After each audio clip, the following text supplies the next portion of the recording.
and all the suffering in the world. Being destitute seems to be the most prevalent issue in our society today.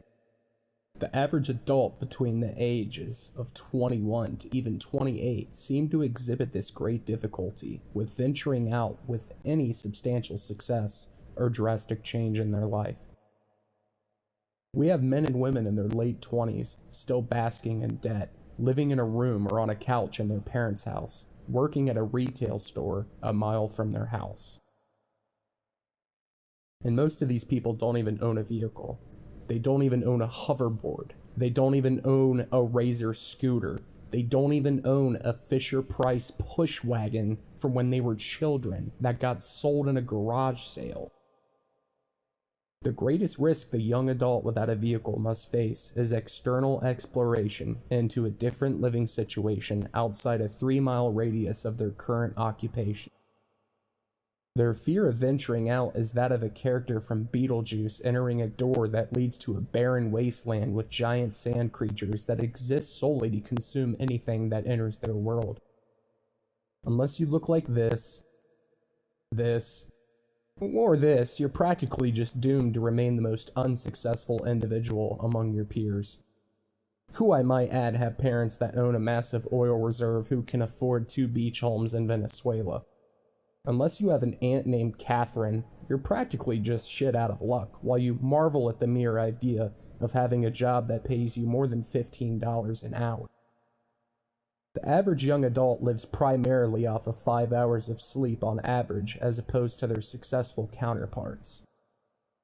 They live in a perpetual state of giving financial aid to their alcoholic mother, father, or uncle, only leaving with the luxury of purchasing fly tape from a Dollar General 30 yards from their cul-de-sac to protect their stale bag of Jack Link's beef jerky, and maybe pay their cell phone bill and streaming subscriptions. The average bag of beef jerky is $14. That is the equivalent of 1 hour of wage labor. Well, not really. You have to factor in inflation and federal tax on one's wage slave labor. 1 hour a day of wage slave labor for the young adult will not supplement them with even a Type-C charger from the gas station.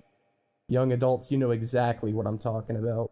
You walk into your local gas station to grab a phone charger to sustain the most expensive asset you possess and see a $23 price tag on an exotic third-party brand of phone chargers simply for the convenience marketing tactics that are used to keep the young working class within the area impoverished, yet reliant on nachos, research chemicals, sausage and egg biscuits, and condoms. If you're ever lucky enough to sleep with the sketchy Suicide Boys fangirl in the trailer park who probably already has a boyfriend, who's in jail for stealing Sudafed in mass quantities from a pharmacy, also a mile from your house.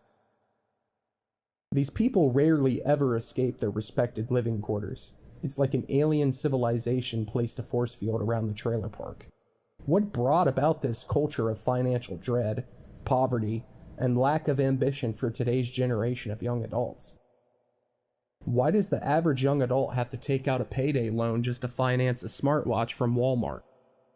Why are young adults struggling even to take out the ever-expanding mini trash can in their room that looks like the film set of Joe's apartment? Why are young adults today suffering from a crippling nicotine addiction just to motivate them to burn 40 calories in their sleep? We have young adults in our current generation that don't even know what a credit score is.